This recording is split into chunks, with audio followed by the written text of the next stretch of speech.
Hello students of standard 11th। और ये last set है आप लोगों के सामने। आप चाहे साइंस के हैं या आर्ट्स के हैं या कॉमर्स के हैं, हर बच्चे के लिए क्वेश्चन इंपॉर्टेंट है। यहाँ से क्वेश्चन आने का बहुत ज़्यादा चांसेस होगा। तो आपने पहला 3 वीडियोस ज़रूर देख लिया होगा जो आज ही डाला गया है, और ये चौथा और आखिरी वीडियो है। और कोशिश रहेगा कि आप एग्ज़ाम में फुल मार्क्स लाएँ। तो स्टार्ट करेंगे रीडिंग सेक्शन से बिना ज़्यादा टाइम को वेस्ट करते हुए। तो रीडिंग सेक्शन में यहाँ पे एक कंप्रीहेंशन है जिसको पहले पढ़ लेते हैं। Jambeshwari ji was born in 1451 at Pipasar in Jodhpur. तो शुरू में बताया गया है कि जम्बेश्वरी जी जो थे उनका जन्म 1451 में हुआ पिपासार में, जोधपुर में। His father Lohat was a Panwar Rajput. उनके पापा लोहत एक राजपूत थे, Panwar Rajput. His mother was Mansa Devi. उनकी माँ मनसा देवी है। He was the only son of his parent. और अपने माता पिता के इकलौते पुत्र थे। As a child he was known as a thinking boy. और बचपन से लोग उनको जानते थे कि वो बच्चा बहुत सोचता था। People felt surprise to listen to his deep talks. और वो काफ़ी गहरा बात करता था, इस पर लोग आश्चर्यचकित हो जाते थे। When he was 7 years old, he listened to his deep talks. When he was 7 years old, he was made to graze 10 family cows. और जब वो 7 साल का था उसको जिम्मा सौंपा गया गायों को देखने के लिए। After death of his parents he left home. उनके माता पिता की मौत के बाद वो घर छोड़ देते हैं। ही spent month of his time in the company of cents. और वो काफ़ी समय तक साधु संत के बीच रहते थे। He adopted Gorakshnath as his guru. तो गोरक्षनाथ को उन्होंने अपना गुरु बनाया। Jambheshwari ji found the Bishnoi sect in 1485। और जम्बेश्वर जी ने 1485 में विश्नोई सेक्ट को बनाया। ही लेड डाउन 29 रिलीजियस प्रिंसिपल्स। और उन्होंने 29 अलग धार्मिक सिद्धांत बनाए फॉर हिज फॉलोअर्स, अपने अनुयायी के लिए। The main principles included worship of Vishnu. और जो मुख्य सिद्धांत था वो था विष्णु की पूजा करें। परफॉर्मिंग द हवन करे। Fasting on the moonless night. अमावस्या की रात को फास्टिंग करें। Cutting no green trees. किसी भी हरे पेड़ को, जिंदा पेड़ को नहीं काटना है। Making animal sacrifice and drinking band. और ना जानवर को बलिदान देना है, ना तो मदिरा पान करना है। तो इस तरह से आपने इसको पढ़ा, इसको समझा।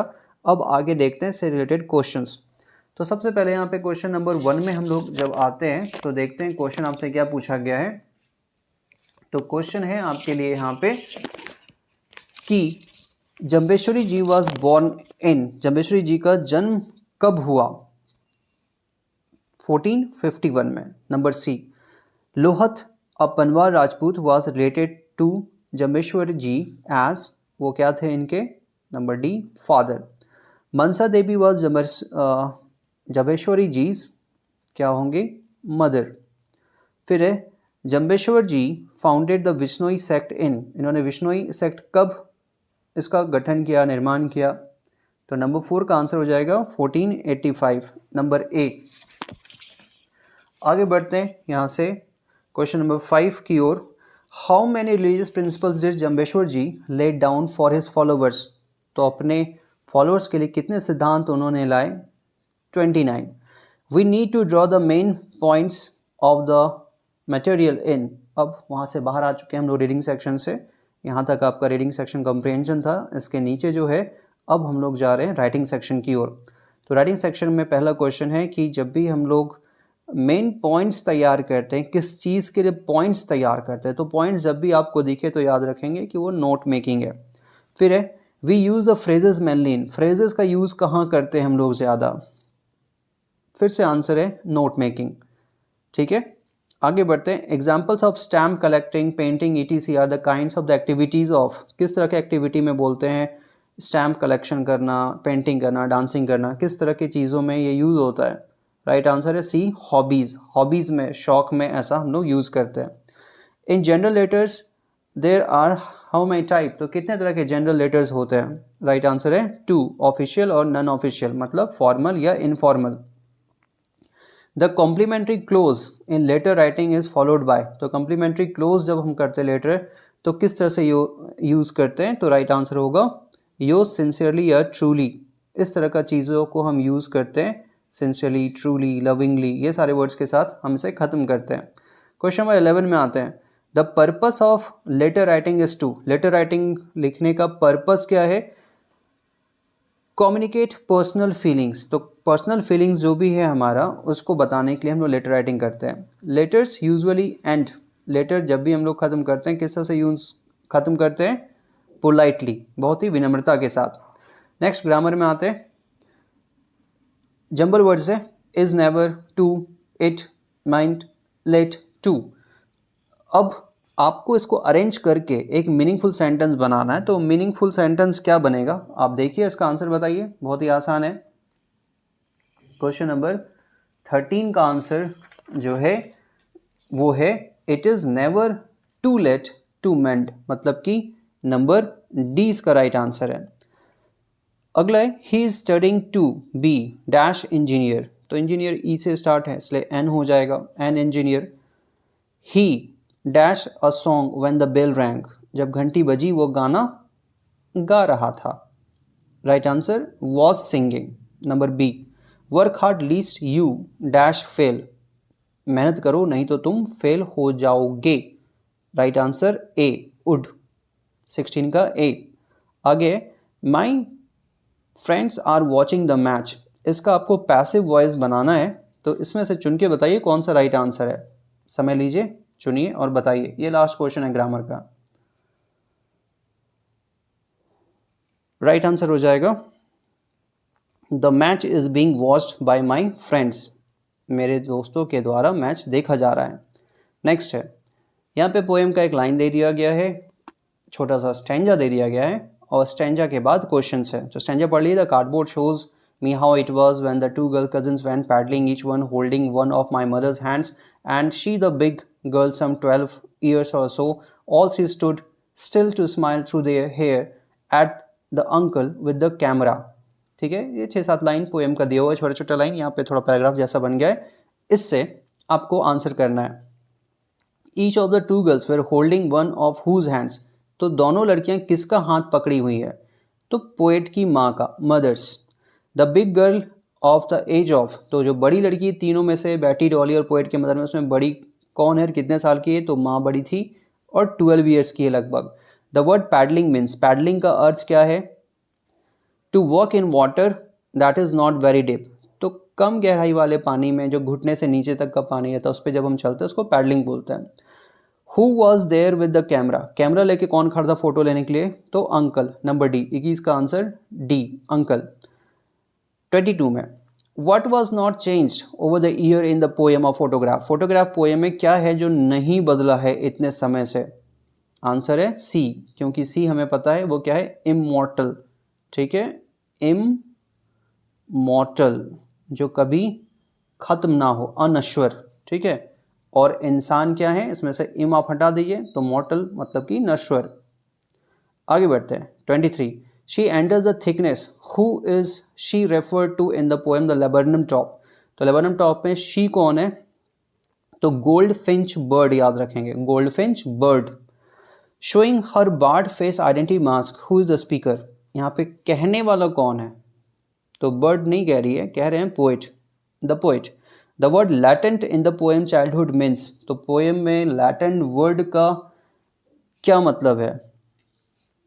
ठीक है, तो ये जो पोएम है ये चाइल्डहुड नहीं है, ये the voice of the rain है, याद रखेंगे। तो the voice of the rain में लैटेंट वर्ड का क्या मतलब है? क्वेश्चन 25,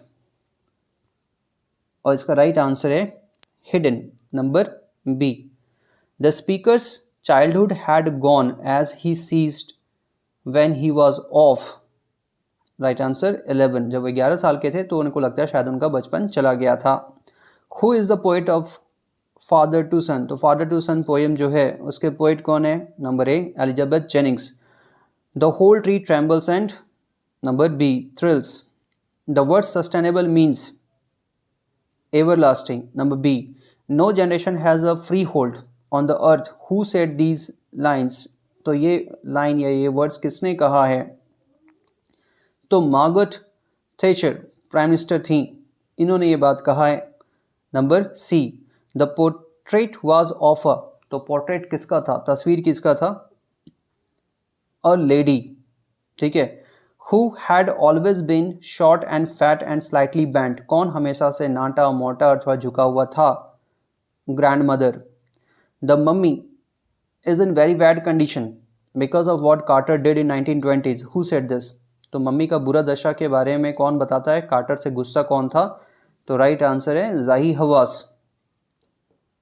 अगला question, the टूम of Egyptian king टट वाज डिस्कवर्ड इन। तो मम्मी जो था तुतेन खामेन राजा जो थे, उनका मम्मी कब खोजा गया था? 1922 होवर्ड कार्टर ने खोजा था, याद रखेंगे। Bad luck still there is one comfort. Who said this? तो ये टैप्लो को कहा था मिस्टर फ्रैंक ने। तो right answer Frank, number B 35 का। 36, how many type of living species scientist have catalogued which shade mankind on this earth. तो ailing planet chapter से क्वेश्चन लिया गया है, और कितने अलग अलग प्रजाति के जीव धरती पे रहते हैं मनुष्य के साथ, ये आपसे पूछा गया है। तो क्वेश्चन नंबर 36 का राइट आंसर है 14 million, number C. According to a treaty of 1908 the lease was to expire on the year. तो द एडवेंचर चैप्टर से लिया गया था, साइंस फिक्शन। तो इंग्लैंड के लोग यहाँ पे कब तक रहते उस भारत में जो अलग था, 2001 तक रहते, फिर यहाँ से चले जाते हैं, उस कहानी के हिसाब से जो काल्पनिक है। Who wrote the story Ranga's marriage. तो ये आसान क्वेश्चन है, पहले कई बार बता चुके हैं, Masti Venkatesha Iyengar. Next 39, who only qualified as doctor last week. Albert Einstein chapter से है, राइट आंसर है अर्नेस्ट वेल। और अंतिम क्वेश्चन है, who enters in the scene left slowly looking miserable wearing the wrap. तो कौन यहाँ से धीरे धीरे से सीन से बाहर निकलता है? तो डोरिस, ठीक है। तो ये चैप्टर है मदर्स डे से लिया हुआ। इस तरह से आपको सारा इंपॉर्टेंट क्वेश्चंस बताया गया है, और चैप्टर वाइज भी क्वेश्चंस आपको बताया गया था मेरे द्वारा इस चैनल के माध्यम से, तो आप उसको भी देख लें, लाइन बाय लाइन पढ़ लें, और इन वीडियोस को अंत में ज़रूर अच्छे से देखें, यहाँ से बहुत सारे क्वेश्चंस आएगा। तो अभी के लिए इतना ही। Thank you, all the best for exam. Exam से लौट के आप आंसर की देखेंगे और हमें बताएंगे कि आपने 40 में कितना मार्क्स लाया है। तो मैं भगवान से प्रार्थना करता हूँ कि आप सारे बच्चों को 40 में 40 ही आ जाए और आप बहुत अच्छे से एग्ज़ाम लिखें। Thank you, all the best.